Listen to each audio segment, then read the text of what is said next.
प्यारे शिव भक्तों, भगवान के सामने रोने से क्या होता है दोस्तों? आज हम आपको भगवान के सामने रोने से क्या होता है इसके बारे में हमारे शास्त्रों में क्या लिखा है विस्तार से जानकारी देने का प्रयास कर रहे हैं। भगवान के सामने वही व्यक्ति रोता है जिसको भगवान पर पूर्ण विश्वास होता है, उसके साथ अच्छा होता है, तब भी वह रोता है खुशी के आंसू जिसे कहते हैं। और यदि वह बहुत दुखी होता है तो भी वह रोता है। वह हर स्थिति में भगवान को याद करता है।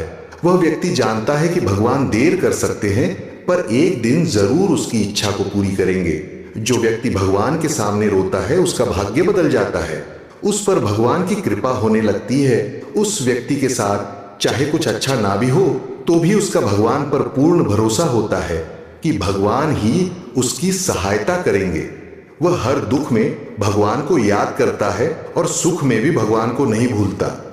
उस व्यक्ति का मन पवित्र होने लगता है और उसके अंदर आध्यात्म का विकास होने लगता है और उसका मन भगवान की भक्ति में लगने लगता है।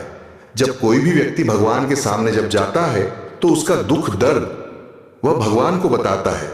हमारे मन की हर एक बात भगवान जरूर जानते हैं। वह अंतर्यामी है, उनसे कुछ नहीं छुपता है। जब किसी व्यक्ति को भगवान के पास जाते ही रोना आता है तो उसे यदि मुसीबतों से जल्दी बाहर निकलना है तो उसे भागवत गीता पढ़ना शुरू कर देना चाहिए, क्योंकि जब कोई दुखी व्यक्ति भागवत गीता पढ़ता है तो उसे बहुत जल्दी भगवान उसे सही राह दिखा देंगे। अगर कोई विधि पूर्वक भागवत गीता पढ़ता है तो उसके जीवन में चमत्कार जरूर होता है। आप भगवान की स्तुति करें, वह आपके जीवन के बड़े से बड़े संकट को दूर कर देंगे। भगवान के सामने रोना चाहिए या नहीं? सनातन धर्म को मानने वाले प्रत्येक व्यक्ति का अंतिम लक्ष्य मोक्ष की प्राप्ति होता है। हर व्यक्ति चाहता है कि वह जीवित अवस्था में सारे सुख भोगे और मृत्यु के बाद उसे मोक्ष की प्राप्ति हो जाए और भौतिक सुख प्राप्त करने के लिए भगवान से प्रार्थना करना प्रारंभ कर देता है। वह चाहता है कि उसे दुनिया की सारी खुशियां मिल जाएं। पर हर व्यक्ति को इस बात पर गौर करना चाहिए कि भगवान का यह फर्ज होता है कि अपने भक्त का पेट भर जाए। उनका यह फर्ज नहीं है कि वह आपकी हर इच्छा पूरी करे। आपको यदि अपनी ढेर सारी इच्छाओं को पूरा करना है तो उसके अनुसार मेहनत भी करना पड़ेगी। भगवान ने भी इस धरती पर जन्म लिया और अनेक संघर्ष किए, इसलिए सभी व्यक्तियों को किस तरह जीवन जीना है ने लोगों को यह बता दिया कि जीवन को कैसे जीना चाहिए। इस धरती को मृत्यु लोक कहा जाता है। मृत्यु लोक पृथ्वी को इसलिए कहा गया है कि व्यक्ति यहाँ पर अलग अलग योनियों में जन्म लेता है और मरता रहता है, और 84 लाख योनि होती है, जिसमें से मनुष्य का जन्म बहुत मुश्किलों के बाद, बहुत सी योनियों में भटकने के बाद मिल खाना पड़ा। बच्चे पैदा करना तो जानवर भी करते हैं, पर मनुष्य का जन्म बहुत से महत्वपूर्ण उपदेशों के लिए होता है।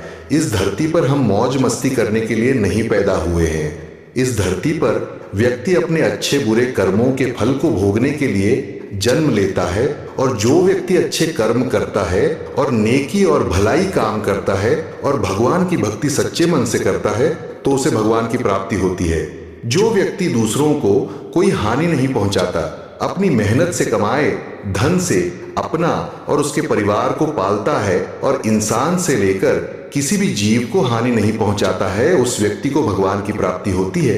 इसका मतलब यह नहीं है कि आप पर कोई हमला कर रहे हैं और आप चुपचाप सहन कर ले। भगवान ने साथ ही साथ यह भी उपदेश दिया है कि आप पर यदि कोई अत्याचार कर रहा है तो उसके खिलाफ आपको आवाज उठानी चाहिए, अन्याय नहीं सहन करना चाहिए। भगवान कृष्ण ने अर्जुन को युद्ध करने के लिए उपदेश दिया था कि कायर व्यक्ति की तरह जीवन नहीं जीना चाहिए। यदि अपने साथ कुछ गलत हो रहा है तो उसको सहन करना कायरता होगी। जो ईमानदारी पूर्ण जीवन जीता है, इस तरह के व्यक्ति पर भगवान की विशेष कृपा होने लगती है। बिना मांगे ही उसके सारे दुख कम होने लगते हैं। उसकी धीरे धीरे सारी परेशानियां कम होने लगती है। वह अपने मन में सदैव अपने इष्ट देव का ध्यान करने लगता है और उसे लगता है कि भगवान मेरे साथ है। उसके साथ बुरा होता है तो भी वह भगवान की इच्छा समझता है, और अच्छा होता है तो भी वह भगवान की कृपा समझता है। ऐसे व्यक्ति को संसार के सभी लोगों का मन पढ़ने की शक्ति प्राप्त हो जाती है। वह सही और गलत लोगों को आसानी से पहचान जाता है और उसका स्वभाव दूसरे लोगों की तुलना में बहुत ही अलग होता है। वह कभी किसी की बुराई नहीं करता, शांत प्रवृत्ति का और एक साधारण जीवन जीना पसंद करता है। वह भोग विलासिता की ओर आकर्षित नहीं होता। वह सिर्फ जीवन जीने के लिए भगवान से इतना मांगता है कि उसका परिवार खुश रह सके। वह गलत तरीके से धन नहीं कमाने की सोचता है। वह ईमानदारी का जीवन जीता है। छल कपट उसके मन में नहीं रहता। प्रत्येक व्यक्ति अपने इष्ट देव से प्रार्थना जरूर करता है और जब वह भगवान के मंदिर में जाता है या फिर भगवान की भक्ति करता है तो उसके मन में बहुत से अच्छे बुरे विचार आते हैं और वह अपने दुखों को याद करके अपने आंसुओं को रोक नहीं पाता है। वह भगवान के सामने रोने लगता है और यह संकेत बहुत ही शुभ होता है। आप अपने दुख भगवान को बता रहे हैं, क्योंकि यदि आप अपने दुख दूसरे लोगों को बताएंगे तो वह आपकी सहायता करने के बदले में आपसे कुछ भी मांग सकता है और आपको उसका जिंदगी भर एहसान मानना पड़ सकता है। दुख के समय भगवान ही आपकी सहायता करने के लिए किसी ना किसी रूप में आपकी मदद करते हैं। इसलिए भगवान को हमें हमारे दुख बताना चाहिए और भगवान के सामने आप रो भी सकते हैं।